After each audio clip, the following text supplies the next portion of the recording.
Assalamualaikum warahmatullahi wabarakatuh. Shalom, salam sejahtera untuk kita semua. Om Swastiastu, Namo Buddhaya, salam kebajikan.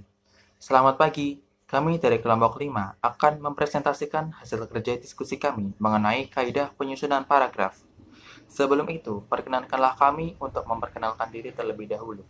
Saya, Bayu Indra Pratama bersama dengan rekan-rekan saya, Akilah Az-Zahra, Yehuda Ananta Prabaswara, Bagas Nur Afni, dan Nasidah Rohania. Baik, akan saya mulai. Pengertian paragraf. Paragraf adalah bagian-bagian dari kalimat-kalimat yang berhubung-hubungan secara utuh dan padu, serta merupakan kesatuan pikiran. Bentuk pada umumnya, paragraf terdiri dari sejumlah kalimat. Kalimat itu kain mengait sehingga membentuk suatu kesatuan. Dengan ide pokok atau pokok pikiran sebagai pengendali kalimat sesudahnya, yaitu kalimat penjelas yang merupakan ide-ide penjelasan baik secara deduktif maupun induktif, secara sebab akibat atau akibat sebab.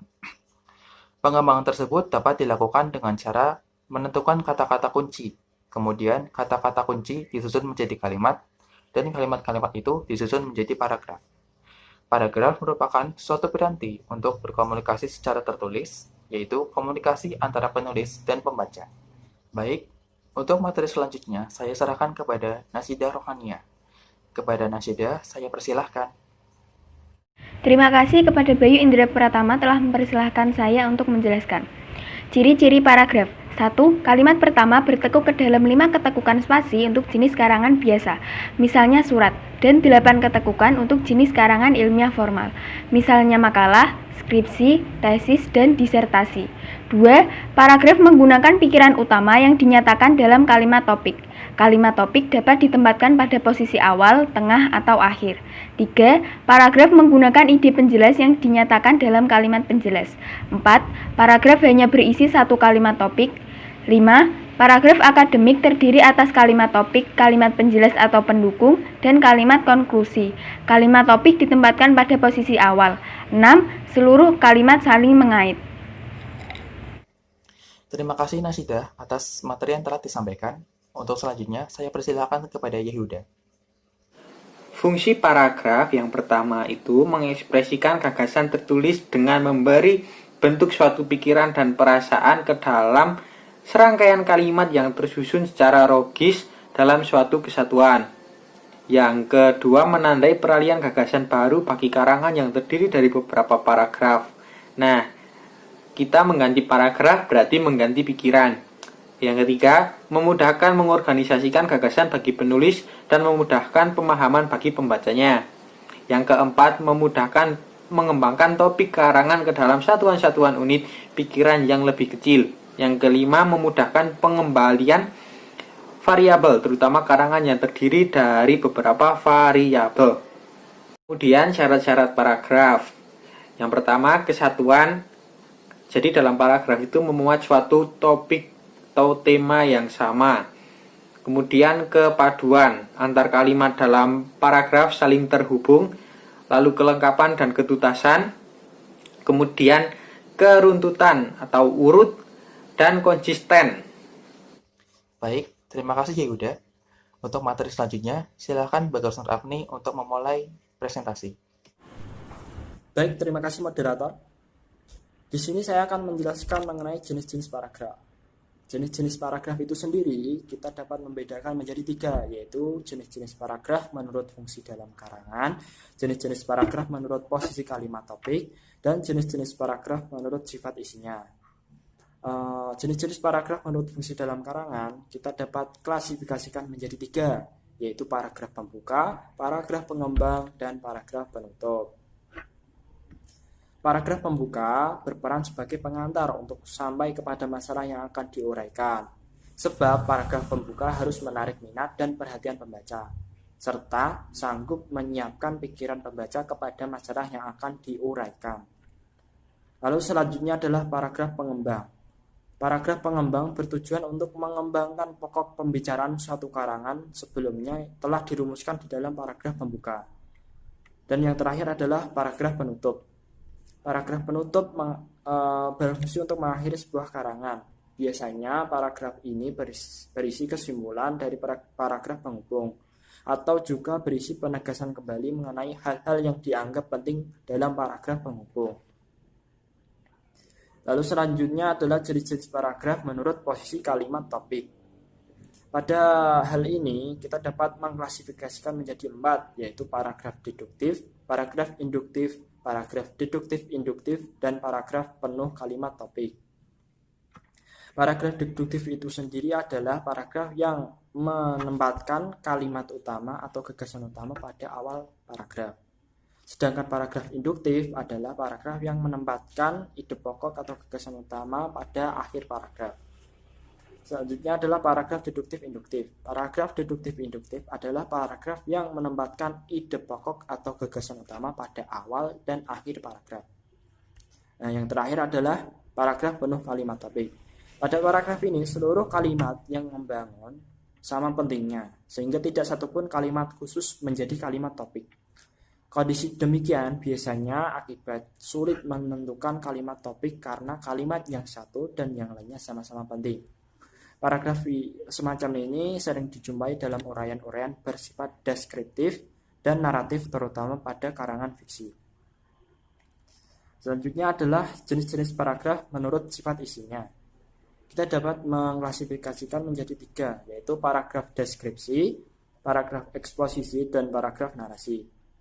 Paragraf deskripsi merupakan bentuk tulisan yang berusaha memberikan perincian dari objek yang sedang dibicarakan. Lalu paragraf eksposisi. Paragraf eksposisi merupakan wacana yang bertujuan untuk memberitahu, menghapus, menguraikan, atau menerangkan sesuatu. Dan yang terakhir adalah paragraf narasi. Paragraf narasi adalah suatu bentuk tulisan yang berusaha menciptakan, mengisahkan, merangkaikan tindak tanduk perbuatan manusia dalam sebuah peristiwa secara kronologis yang berlangsung dalam kesatuan waktu. Baik, selanjutnya kita akan membahas mengenai pengembangan paragraf. Pengembangan paragraf dapat dibedakan menjadi 2, yaitu pengembangan paragraf berdasarkan teknik dan pengembangan paragraf berdasarkan isi. Pengembangan paragraf berdasarkan teknik kita dapat mengklasifikasikan menjadi 2, yaitu secara alamiah dan secara logis. Pengembangan paragraf secara alamiah, paragraf yang dikembangkan berdasarkan urutan waktu bersifat kronologis. Hal itu berarti kalimat yang satu mengungkapkan waktu peristiwa terjadi dan diikuti oleh kalimat-kalimat yang mengungkapkan waktu peristiwa terjadi itu. Selanjutnya, pengembangan secara logis. Pengembangan paragraf secara logis maksudnya adalah pengembangan paragraf menggunakan pola pikir tertentu.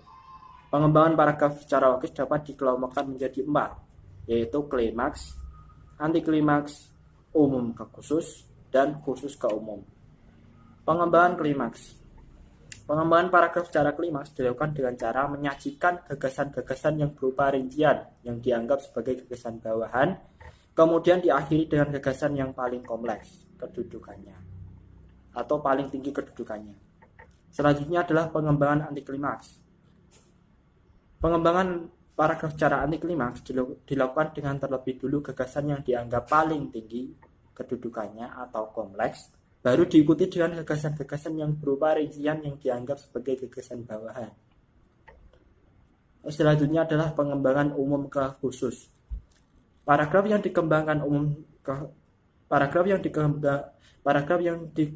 secara umum ke khusus berupa paragraf yang dimulai dengan gagasan umum yang biasanya merupakan gagasan utama. Kemudian diikuti dengan gagasan khusus sebagai gagasan penjelas atau rincian.